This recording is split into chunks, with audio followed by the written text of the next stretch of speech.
अंतर्राष्ट्रीय योग दिवस पर आज पूरा विश्व योग दिवस मना रहा है। धर्मनगरी हरिद्वार के पतंजलि में आज बाबा रामदेव ने उत्तराखंड के मुख्यमंत्री पुष्कर सिंह धामी के साथ योग किया।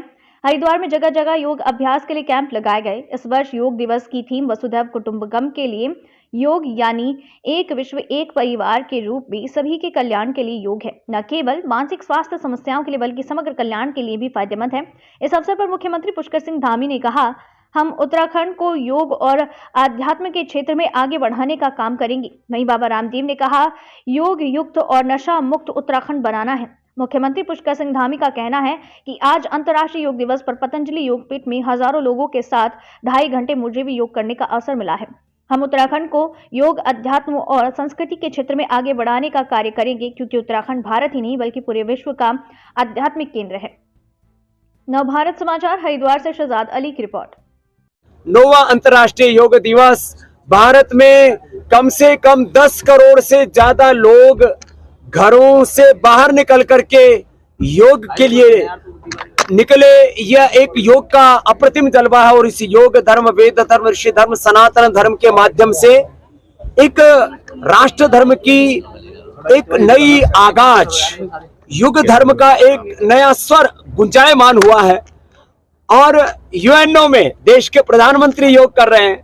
आज उत्तराखंड में 20,000 से अधिक लोगों के साथ प्रदेश के सबसे युवा, ओजस्वी, पराक्रमी हमारे मुख्यमंत्री पुष्कर सिंह धामी जी ने भी हमारे साथ 2.5 घंटे से अधिक कालखंड तक निरंतर योग किया। और सरकार का भी स्लोगन है उत्तराखंड का, विकल्प रहित संकल्प, अखंड प्रचंड पुरुषार्थ के द्वारा संकल्प से सिद्धि की यात्रा को पूरा करना है।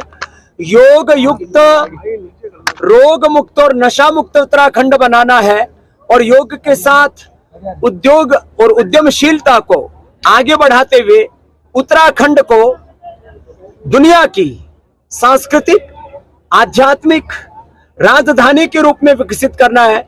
इस संकल्प के साथ आज का यह योग दिवस यहाँ संपन्न हुआ है, जिसमें हमारे हिंदू भाइयों के साथ साथ आप यहाँ पर भी देख रहे हैं, एक तरफ पगड़ी भी है सिर पर सन्यासी के, तो दूसरी तरफ टोपी भी है। माने हिंदू, मुसलमान, सिख, ईसाई, जैन, बौद्ध, देश विदेश की जाति की, प्रांतों की सारी सीमाओं को पाट करके आज योगमय विश्व हो रहा है। इससे पूरे विश्व में भारत का गौरव, भारत की प्रतिष्ठा बढ़ रही है।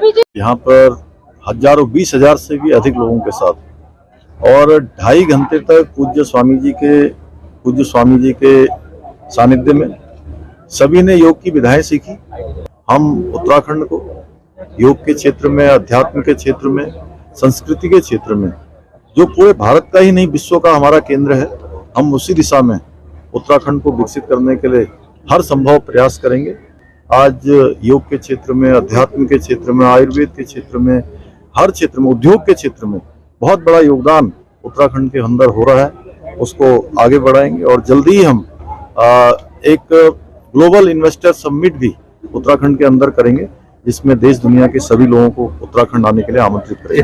प्रधानमंत्री जी का धन्यवाद करता हूं, उनका अभिनंदन करता हूं कि उनके अनुरोध पर संयुक्त राष्ट्र ने विश्व योग दिवस घोषित किया। सभी लोग नशे की प्रवृत्ति से दूर रहें, नशे की प्रवृत्ति में किसी को न आने दें और न ही नशा करें, उसकी शपथ दिलाई है। और 26 जून को भी बृहद स्तर पर हम उत्तराखंड के अनेकों स्थानों पर, विद्यालयों में, अनेक जो सामाजिक संगठनों को साथ में लेके, स्वयंसेवी संगठनों को साथ में लेके, सबका एक सामूहिक रूप से नशे के प्रति जागरूक करने का काम भी हम लगातार इसको करेंगे। और इसमें अगर कोई कड़ा कानून बनाना होगा तो हम उस दिशा में भी, जैसे हमने नकल के लिए हिंदुस्तान का सबसे कड़ा कानून बनाया, उसी प्रकार से हम इस दिशा में भी काम करेंगे। सबसे पहले तो क्या है कि समान नागरिक संहिता के लिए जो काम हुआ है, वो काम सभी वर्गों को साथ में लेकर हुआ और भारत की संविधान की धारा 44 और भारत के संविधान बनाने वाले लोगों ने समान नागरिक संहिता का प्रावधान भारत के संविधान में किया हुआ है। उसी के अनुरूप हमारी जो ड्राफ्ट बनाने वाली कमेटी है, जस्टिस रंजना प्रकाश देसाई जी की अध्यक्षता में, उस कमेटी ने अभी तक का सबसे बड़ा, एक तरह से मैं कहूंगा कि लोगों के विचार लेने का काम किया है। उत्तराखंड में 2.5 लाख से भी ज्यादा लोगों से उन्होंने संपर्क किया है, उनके विचार जाने हैं, स्टेक होल्डरों से बात की है, विधि विशेषज्ञों से बात की है, अलग अलग समुदाय के लोगों से, अलग अलग धार्मिक संगठनों के लोगों से, सबसे बात करने के बाद उनका ड्राफ्ट बन रहा है और जैसे ही वो ड्राफ्ट बनेगा, सबको ये मानना चाहिए कि भारत की मूल जो भावना है, संविधान की मूल भावना है, उसके अनुरूप वो ड्राफ्ट बनेगा। सबके हित में जो है उसको उत्तराखंड में लागू करने की दिशा में